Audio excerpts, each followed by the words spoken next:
Сәлем дуслар, бу татарча подкаст милли һәм файдалы. Гөлзирә безнең кунакта. Кем ул Гөлзирә? Хәзер таныштырып үтәм. Гөлзирә Гаязова 7 ел элек авыр диагноздан дәваланган. Шуннан соң күп укыган, үз сәламәтлеге турында күп өйрәнгән. Хәзер халыкара институтта белем ала. Кеше сәламәтлеген бер системага салып, төрле чирләрне берләштереп дәваларга өйрәнә. 3 елдан артык теләге булганнарны кадаклы тактага басарга өйрәтә. Дөрес туклану, баш мие эшчәнлеге, хәрәкәт, көндәлек файдалы гадәтләр һәм рухи сәламәтлек турында сәгатьләрчә сөйләшә алырлык рәхәт кеше. Гөлзирә, сәлем. Бу сөйләшүне мин шундый көттем, чөнки сиңа сөйли торган кызыклы әйберләрем бар. Тыңлаучыларга искә төшерик әле, нәрсәдә туктаган идек без теге юлы. Сәлам дуслар, без Алсу белән узган тапшыруда телефоннардан ял итеп тору турында сөйләшкән идек. Ул нәрсәгә безнең файдалы һәм мин шуңа күрә Алсуга ит биргән идем. Алсу ничегрәк килеп чыктымы синең бу ишеңне, эшли алдыңмы? Бу бирем сиңа ничек, авыр килдеме? Сөйлим, бик кызык булды ул, Гөлзирә. Җомга кич бөтен кешегә өйдә әйтеп куйдым. Иртәгә минем дигитальный ураза була. Телефонны, гаджетларны, телевизорны карамыйм 24 сәгать дидем. Бөтен кеше көлде, миңа ышанмады. Мөмкин түгел диделәр. Көндәлек тормышта да телефон бик кирәк бит инде, компьютер рецептка кереп китәсеңме, тагын нәрсәгәме? Мин әйтәм, менә шул ураза кебек үземә максат куям, ниятлим. Алла бирсә, менә сез дә булышсагыз, башкарып чыгармын дип уйлыйм. Нәрсәгә эшлисең аны диләр. Мин әйтәм, менә башны шулай ял иттергә кирәк дим. Ярар, киттек. Мин әни белән Элемтәдә торам инде, әни ерак тора, шуңа күрә алдан әнигә әйтеп куйдым да, әниме әйтәм, иртә белән генә сөйләшеп алырбыз да, язышып, калганын кичкә кадәр сөйләшмәбез дидем. Әни бик тынычлап кабул итте моны, әлбәттә кызым диде, һәм иң кызыгы үзе дә тынычрак булды ул көнне. Миңа гел язып тормады. Балалар, ярар дәвәни белән үзебез сөйләшербез диделәр, хәлләрен белешеп торырбыз, син телефонга кагылма диделәр. Аларга да моның өчен бик зур рәхмәт. Ярты көн берни сизмәдем, Гөлзирә. Әйбәт кебек булды. Шуннан соң аптекага чыгам дигәнем, дару рецебты телефонда. Нишлим инде, әйтәм, ярар, телефонга кереп, рецептны гына алыйм да, аптекада шуны гына күрсәтим дә, башка бер мессенджерга, бер кая, ни WhatsAppка, Facebookка, Instagramга кермим дип, үземә сүз бирдем, ниятлим бит инде. Яхшы, киттем аптекага. Аптекада су буе чират. Су буе чират вакытында без нишлибез? Телефонны алабыз дәйме, җавап бирмәгән бөтен WhatsApпларга җавап бирә башлыйбыз. Берәр нәрсә тыңлап алабыз, бер-ике сайтка кереп чыгабыз, яңалыкларны беләбез. Менә шунда минем беренче ломка булды. Шуннан соң мин кемнең ничә тапкыр төш күргәнен саный башладым. Витриндагы даруларны укый башладым. Ләкин үтте ул вакыт, аптекадан чыкканда үзем белән бик горурландым, шатландым, телефонны актармаган өчен. Аннан соң төштән соң спортзалга бармакчы идем. Спортзал минем өчен, тәнем өчен рәхәт урын. Ягъни спортзалның үзен факт буларак мин яратмыйм. Аның атмосферасын бик яратмыйм. Ләкин чыкканда тәнемә рәхәт була, тәнем язылган була. Шуңа күрә мин шуны уйлый спортзалга барам һәм үземне алдалыйдым.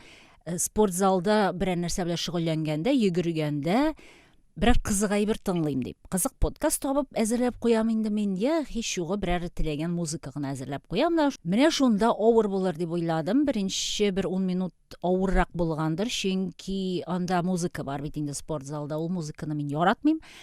Ләкин ничектер үземнең тәнем турында уйлый башладым. Менә мускулларым, элек нишлидерим, хәзер нишлим, нинди тизлек белән йөгергәнемне карадым мониторда, йөрәк тибешен карый башладым, сулышны ишетә башладым. Шулай итеп китте һәм бер дә чыгасы килмәде минем аннан. Хәтта кирәгеннән узаграк та булдым мин спортзалда. Һәм чыкканда, менә иң гаҗәбе чыкканда булды, Гөлзирә, минем башым ял иткән иде. Менә бу хис минем спортзалдан чыкканда башта мындай хис булмый, тәндә була, башта булмый. Башым берәр подкаст белән тулган була.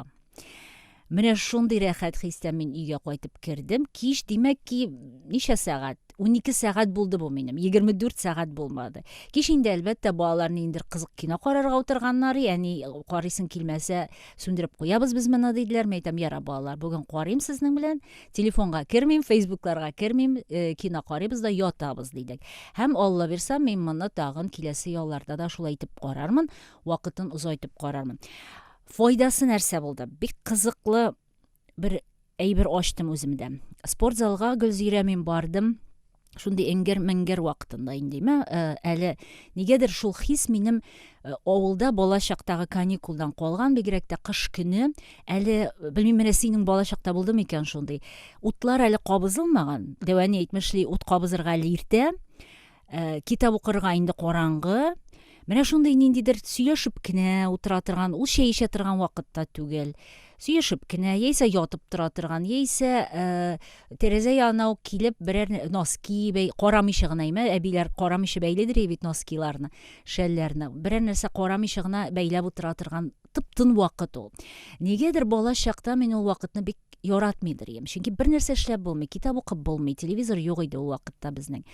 Һәм шундый теге ут яндырганын көтәсең. Шуннан соң инде көн кичкә авышкач, ничектер рәхәт кызык булып китә, инде ашарга пешә башлый, тәмле исләр чыга, мич яна. Бусы ниндер сәер хисләр, һәм мин аны яратмыйм дип уйлыйдыр. Менә монда, шушы спорт залда нәкъ шундый хиссе. Утлар бик янмаган. Аны барып яндырып була, әлбәттә, ләкин мин яндырмадым, кеше әз иде. Ниндидер шундый менә балачак рәхәтлеге хисләре дулкын булып, җил булып исеп бәреп китте ул мине шундый әз генә. Мәйтәм, кара әле.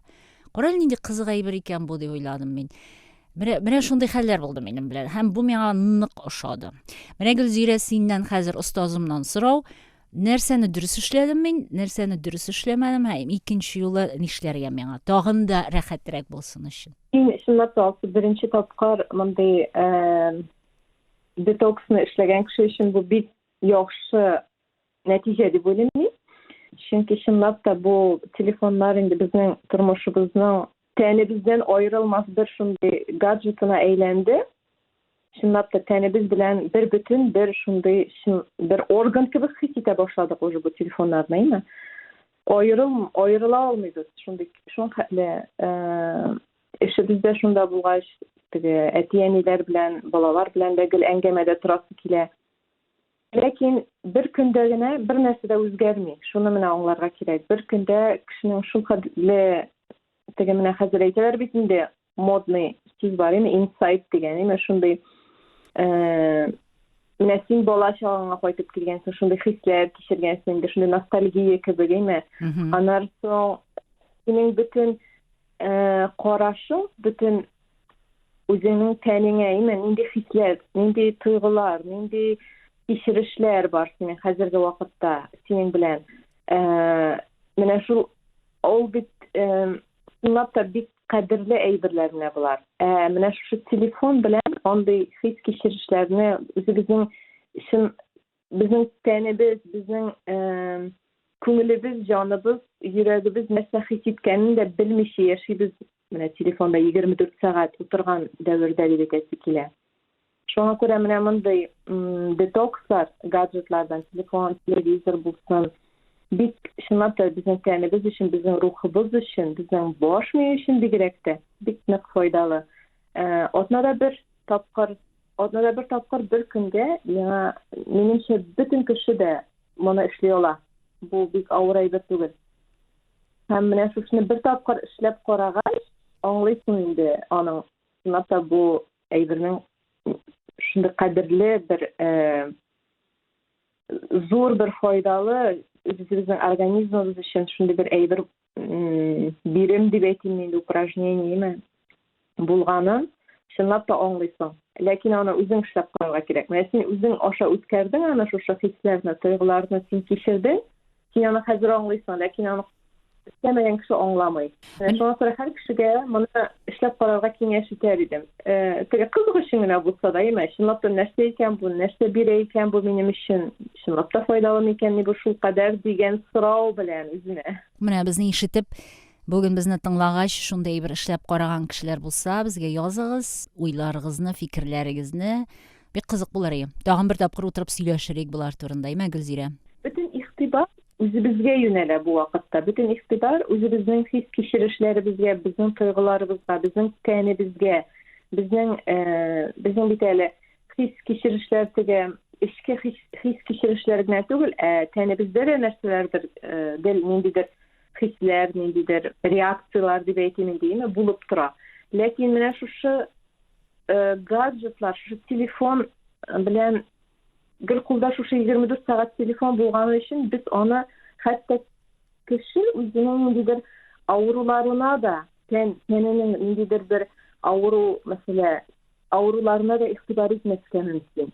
Yani şu telefonsuz bir gün gene üstesen de sen özünün kendine kudret ihtibar etmeye başlıyorsun. Özünün sınavda kararımına bu tışım avurtup gitti bitimi mene bunu hissettim bitmeyin. Spor bilen şıgıllengende mene bu muskullarım işliyken kararımına bu jirimde mene mındı nendidir rahatsızlık hissetip oldum diyen şekilde mene boş ne bütün ihtibarın bizim özümüzge biri. Дәвамында сөйлеймме төннән инде төш күргәнемне? Әйдә сирәк бик кызык. Мин төшләрне бик сирәк күрәм, яисә күрәмдер, хәтерләмим аларны. Бу юлы бик ачык итеп, бу бит инде без подкастларда безнең дәваниләр, безнең гореф-гадәтләре, яшәү гадәтләре, ашау гадәтләре турында сөйләшәбез, име. Әлбәттә, бу дигиталь детокс көнендә мин дәвани турында бик уйламамындыр инде, белмим, ләкин мондый төш күрәм, Гөлзирә. Имештер, дәвани янына кайтам икән, электричкада, бик күрәм яхшы итеп электричканы барсында. Һәм шунда минем компьютерым сумкада, телефоным, компьютерым аерым тора. Һәм мин ашыгып чыгып китәм дә шуларны калдырам. Авылга кайтып җиткәч, ачыклана, bütün telefonlar, bütün нәрсәләр калган икән электричкада. Әлбәттә, борчылып алам башта. Шуннан соң насип булса табылыр дим дә уянып китәм. Тынычланып уянып китәм. Менә бу башка вакытта булса, мин төшләр күргәнем бар. Минем моңарчы телефоным югалган, акча янчыгым югалган, акча югалган дигән төшләр күргәнем бар. Һәр вакыт мин бик борчылып уянып китәдер, бик хафага салынып шундый. Бу юлы мин тыныч идем. Менә шундый әйбергә дә мин шундый куандым. Файдасы булган кебек. Иң мөһиме бит безнең бу подкастларда нәрсә турында сөйләшәбез без синең белән. Менә тирә-якта нәрсә генә булмасын, име, шушы авыр заманнарда үзеңне саклау, якыннарыңны саклау, исән-сау яшәү, мөмкин булган кадәр нәрсәнедер үзгәртү, тирә-ягыңда үзең булдырганча, шулай бит. Һәм мин менә шушы төштән соң күп уйландым, әйтәм, кара әле, бу шушындай кичкенә генә әйбернең дә нинди файдасы булган икән. Һәм мин менә син, Гөлзирә, син миңа булыштың моны эшләргә, Алла бирсә, менә безнең бу подкастларыбыз тагын башка кешеләргә булышыр, тыңлаган кешеләргә. Менә шулай итеп әкренләп без ничектер дөньяны яхшыга таба үзгәртә барырбыз. Әйе, менә безнең кешеләр бит ул безнең тормышыбызда менә шундыйдыр бик зур әһәмияткә ия булган, безнең шундый йөрәгебезгә үтеп кергән инде хисләр, кичерешләр белән шундый бәйләнеп, безнең баш мие бит эшли ул, без йоклаганда да, әйме? Баш мие беркайчан да туктап тормый, ял итми. Шуңа күрә менә шул сиңа бу шул кадәр тәэсир иткән, димәк ки, әйме? Һәм сиңа бу чынлап та файдалы булган дигәнне аңлата дип уйлыйм. Чөнки син элекке вакытта, мәсәлән, борчылгансың икән, андый төшләр күргәч, хәзер син ничектер тыныч. Димәк, баш мие синең чынлап та ял иткән, баш мие моны кабул иткән. Һәм чынлап та моны мин шулай дип юрар идем. Әйе, бер көндә дөнья бетми, бер көндә бер нәрсә дә үзгәрми. Мәсәлән, үзгәрә алыр, ләкин аның башка чаралары да бар, име? Әгәр дә инде нәрсә дә булса үзгәрә икән дөньяда, шундый синең өчен бик нык әһәмиятле булган бер нәрсә үзгәрсә, сине табу мөмкинлекләре бик күп. Шулай бит, аны шулай дип аңларга кирәк. Мәсәлән, нәрсә дә булса була икән, анда, мәсәлән, Алла сакласын, якыннарың белән, анда башка көннәр белән булса, сине табу юлларын, кешене табу юллары хәзер бик күп. Әлбәттә. Шуңа күрә бер вакытта кирәк, менә безнең шул ук әби бабайларыбыз тормышына, дәверенә дип әйтим инде, кайтып килсәк тә, Менә алар бит ни өчен бу гаджетлардан ял итү файдалы дибез. Без бит инде әби бабайлар белән чагыштырабыз. Ул вакытта телевизорда, гаджетларда, телефон бер нәрсә булмаган бит. Шуңа күрә кешеләр сәламәт булганлар. Кешеләрнең баш миләре, кешеләрнең хәтерләре яхшы булган, олыгайган көннәренә кадәр эмас, 80-90 яшькә кадәр. Мәсәлән, олы яшьтәге минем яхшы таныш бер әбием бар. Аңа инде 101 яшь, 102 шул тирә ул әле дә үзенең акылында, үзенең хәтерендә. Шулай ук авылда яшәгән татар хатын-кызы, ялгыз яшәгән күп балалар үстергән. Хәзерге вакытка кадәр үз акылында, үз хәтерендә.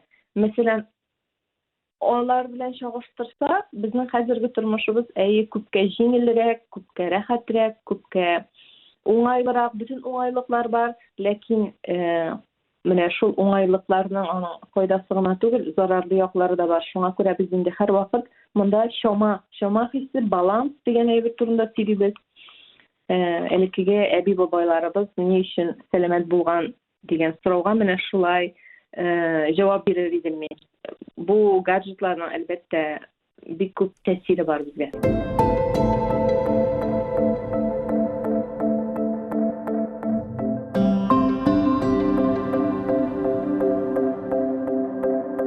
Гөлзирә, без менә бу эпизодта хәзер көндәлек файдалы гореф-гадәтләр турында сөйләшәбез. Тагын нәрсәләр киңәш итәр идең, Гөлзирә? Нинди менә үзең сынаган ниндидер алымнар, тагын ниләр? Менә баш мие турында бит инде сөйләшәбез һаман. Баш мие бит инде безнең чынлап та иң мөһим орган булып тора безнең организмыбызда.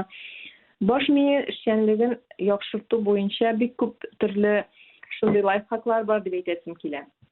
Мәсәлән, шундый кызыклы гына әйберләр, мәсәлән, һәр көн эшкә бару юлы безнең гадәттә бер юлдан барабыз, шул юлдан кайтабыз. Мәсәлән, шул юлны бераз алыштырырга кирәк. Икенче сукмаклардан, икенче юллардан китергә. Мәсәлән, машина белән йөргән кешегә юлларда шулай ук башка юлларны сайларга әгәр дә вакытыгыз бар икән инде. Бу баш мие өчен шулай ук бик файдалы. Мәсәлән, тагын бер шундый җиңел генә әйбер. Көндәлек эшләрдә кем уң кул куллана бит инде, кемдер сулагай. Шул кулы белән эш итә. Менә шул кулны һәр көн гадәттә кулланган кулны алыштырырга кирәк. Анда ишекне ачып чыкканда, мәсәлән, уң куллан кулланган кеше сул кулын кулланырга. Бу шулай ук безнең баш миенең төрле теге ярымшарларын төрлечә эшләтергә һәм яңа баш миендә яңа нейроннар тудыруга сәбәп булып тора. Мәсәлән, ашаганда, уң кул белән түгел, сул кул белән анда ашарга. Мәсәлән, тагын нәрсә, ниндидер эш эшләгәндә уң кул белән түгел, сул кул белән. Менә шулай. Бу эшләрне гел көн саен көндәлек тормышта дип әйтмим, ләкин ниндидер эшләрдә теге баш мие башка төрле уйласын, башка нейроннар, башка теге ярымшарлары эшләсен өчен бу күнегүне шулай ук тәкъдим итәр идем. Яңа телләр өйрәнү бик нык файдалы баш мие өчен, име? Шулай сканборд, кроссвордлар чишү, төрле, мәсәлән, уеннар, анда шахмат, шашка уеннары дибез инде, име? Настольные игры. Яңа ниндидер, яңа әйберләргә өйрәнү, яңа хобби, яңа белем алу, ниндидер нәрсәдер кызык икән сезгә, мәсәлән, кулинарияме ул, име, пешерүме, бәйләүме, анда китап уку шулай ук бик нык файдалы инде. Баш мие өчен менә шушындый көндәлек бу әйберләрне мин теге катлаулы әйберләр дип әйтмәс идем, ләкин бу баш мие өчен чынлап та бик файдалы булган әйберләр. Һәм әлбәттә хәрәкәт, спорт, без инде спорт хәрәкәт турында беренче чыгарылышлардан, тапшырулардан бирле подкастларның сөйләп киләбез. Хәрәкәт көн саен менә иртә белән торуга хәрәкәтләнергә кирәк. Кемдер үзенә йоганы сайлый, хәзер йога белән шөгыльләнү мөмкинлекләре бик зур. Онлайнда телефоныңны ачтың, компьютерыңны, ноутбугыңны ачтың, телевизорыңны ачтың, YouTube'ны куштың, анда нинди генә кирәк, үзеңә сайлап ала аласың. Һәм шулай ук иртә белән торып әйткән идем мин тагын бер тапкыр кабатлыйм, җылы су эчү. Иртә белән торып җылы су эчү безнең үтебез өчен бик файдалы. Çünkü biz yuqorida yaxshi ishlamasga, yaxshi harakatlanmasga mumkin. Hem umuman turunda ko'p siylarga mumkin. Çünkü hozir bu işçenligi, qulluq işçenligi, ning yürüyüşü deb aytilmeyin değil mi? Big zor problema. Hatta balalarda da. Şuna göre onun boyunca masajlar yasatıp, mana şu жылы sular içiyor da mana şu qulluğa, ning işçenligi için big нык faydalı bulup tura. Ут куыгы эшчәнлеге нәрсә ул? Менә гади генә әйткәндә, ул берәр фильтрмы яисә кирәкмәгән әйберләрне чыгарамы, ул нәрсә ул? Әйе, бу безнең бит инде безнең организмда, кеше организмында фильтр ул бауыр булып тора. Менә шушы бауыр белән безнең организмга бара торган төрле кирәкле булган, кирәкмәгән bütün әйбер бит инде бауырга китә, фильтр булып тора. Анар фильтр безнең ләкин шу бауырга эләккәнче шушы ут аша үтә, ул ут безнең шулай ук бик зур фильтр ролен үти дип әйтсәң дә була алмыймы? Һәм ул безнең мәсәлән безнең организмыбызның эшчәнлегендә бик кирәкле һәм бик зур рольне уйный. Шуңа күрә ут турында теге ут кудыра торган төрле үләннәр, чәйләр эчү, детокс программалар, алар бөтенесе дә менә шу ут бауыр эшчәнлеген яхшырта, эшчәнлеген һәм шуңа күрә безнең мәсәлән күп кенә кешеләр шушындай детокслардан соң төрле массажлары да бар аның, шулай без хәзер менә висцеральный массаж, эчке органнарга массаж ясатуда бик популярлашып китте. Ишеткәнең бар микән белмим. Менә шушы үткә дә шушлай басым ясап, кул белән массажи, ут эшчәнлеген яхшырта һәм зондирование дигән әйбер дә бар бит инде. Ишеткәнегез бар микән белмим. Буларны тыңлаучылар тагын өстәп үзләре белгән кешеләрдән сорарлар. Бу подкастларда без бер дә сезнең үзегез нәрсәдер эшләп карагыз дип өйрәтмибез, бу инде теге белгечләр эше. Шуңа күрә bütün ишеткән әйберләрне тагын өстәмә үзегезнең табибларыгыз, массажистларыгыз белән сөйләшегез. Без монда көндәлек ниндидер файдалы гадәтләр турында сөйләшәбез. Зондирование ишеткәнем бар, эшләгәнем юк. Нәрсә әле ул, Гөлзирә? Әйе, менә ул да ут кудыруның бер ысулы инде. Әгәр дә чынлап та сезнең ниндидер шикаятьләрегез дип әйтик инде бар икән, шушы сезнең сәламәтлегегез буенча үзегезнең табибларыгызга киңәш итәм, барырга, анализлар бирергә, бу теге, минем монда бауыр янымда ниндидер авырту хис иттем, нәрсәдер борчып тора әле, монда ут түгел микән дип үзеңнең теге нидер башыңнан уйлап, нидер чыгарып, нәрсәдер анда уйлап чыгарып эшли торган әйберләр түгел бу. Булар бик җитди процедуралар әлбәттә. Шуңа күрә үзегезнең врачларыгыз, табибларыгыз белән анализлар биргәннән соң, УЗИлар үткәннән соң гына эшләнә торган эшләр әлбәттә булар.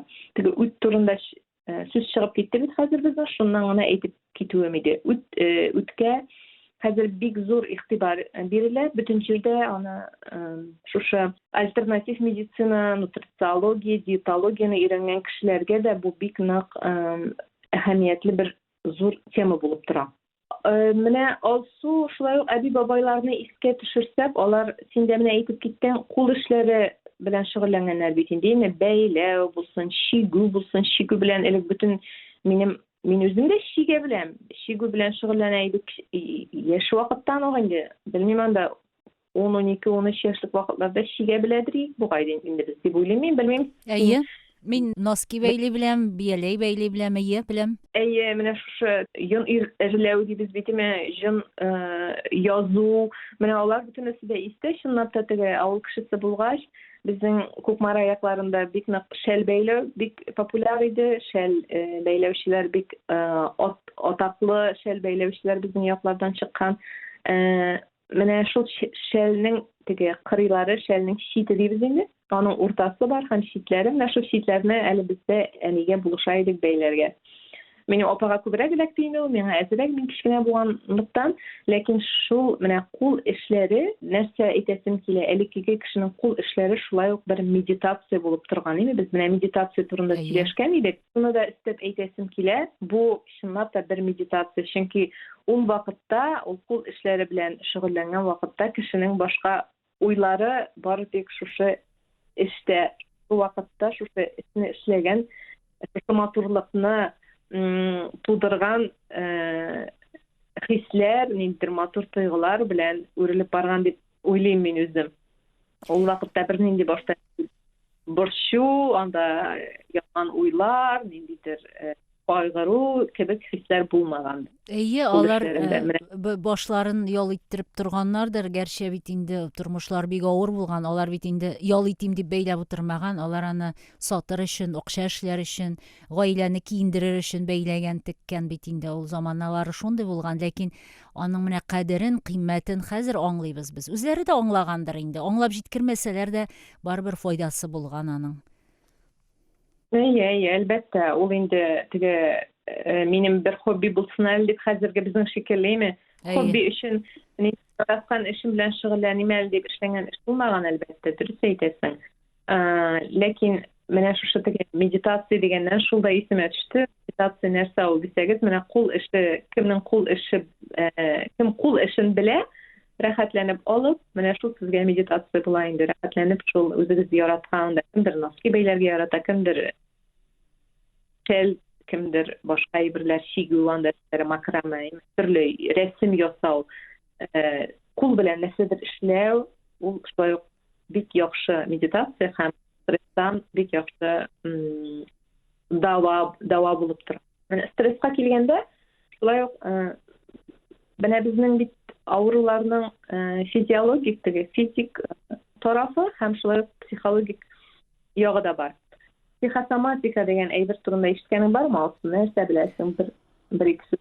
Психосоматика нәрсә дип әйтим инде? Шулай аңлыйм, ниндидер башыңа кертеп куйсаң берәр проблеманы, ул проблема кичкенә булса да зурая, аны ничек хәл итәргә белми башлыйсың, шул башыңда хәл итмичә башта башка бер ничек тә хәл итә алмый. Шулай дөресме? Дөрес саныйммы?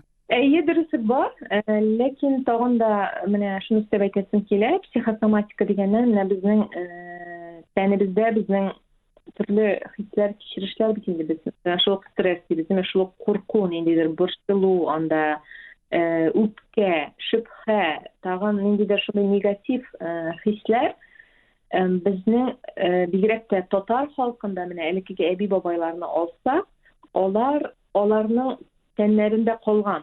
Чөнки аларга теге сабыр итү, менә шул сабырлык, кычкырып сөйләшергә ярамаган, ниндидер теге рамкалар, гөлеме теге бу ярамый, алай итәргә ярамый, булай итәргә ярамый дигән әйберләр бик күп булганлыгы аркасында менә шушы психосоматик авырулар барлыкка килә инде. Ниндидер, мәсәлән, хәзер дә бар. Ул име хәзер инде анда теге ул ярамый, бу ярамый дигәнгә карап тормый кеше, психологлар белән дә эшли бит инде кеше. Барыбер теге ничектер психологик тарафы тормышның барыбер киңәйде. Психологиягә ничектер кеше хәзер барыбер яхшы мөнәсәбәттә, элек бит инде ничектер гөнаһ психологик әйберләрне шишу, анда психологка барып, мәсәлән, үзеңнең ниндидер анда мәшәкатьләреңне, тормыш мәшәкатьләреңдер, хисләреңне сөйләп утырмаган бит инде, бигрәк тә татар халкы. Хәзер дә сөйләмиләр ул безнең, мәсәлән, әти-әниләр, анда әби бабайларыбыз дип әйтәме, анда әйбер юк. Ләкин хәзерге яшьләр моңа бик яхшы карашта, һәм мин буларны хуплыйм. Менә кешенең ниндидер авыртуы бар, кайсыдыр бер җире авырта, ниндидер рәхәтсезлек хис итә тәнендә. Ләкин анализлар бирә, үзләр үтә, табибларга бара, ләкин табиблар моның сәбәбен белә алмыйлар. Менә шул вакытта инде табиблар да хәзер психологик тарафын, аның эмоциональ тарафына игътибар итәргә кушалар. Чөнки бәлки кеше, мәсәлән, берсе белән ачуланышкан анда ниндидер йөрәгенә кирип кадалган ниндидер бер шундый үпкә хисе, ya bulmasa nindidir biz zor bir koygusu var kişinin. Şunu unuta almay. Hamanda yüreğinde saklı. Mesela bir yakın kişisini yoğaltkan. Şunu hamanda yüreğinde yürteyine. Ya bulmasa birerinin yolguşluk işlegen hem uzun kişire olmay şu yolguşluğu için. Hamadan da nice yıllar ütirgenin ki.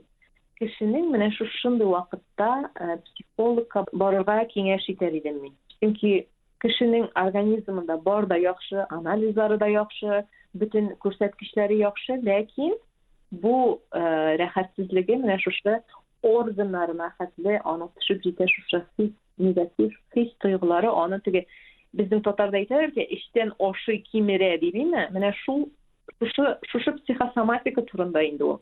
Onun Bizim nişletirge son Gülzire bik dürüst ettin mene bu tatarның әйтемeyme bit işten kimire degen.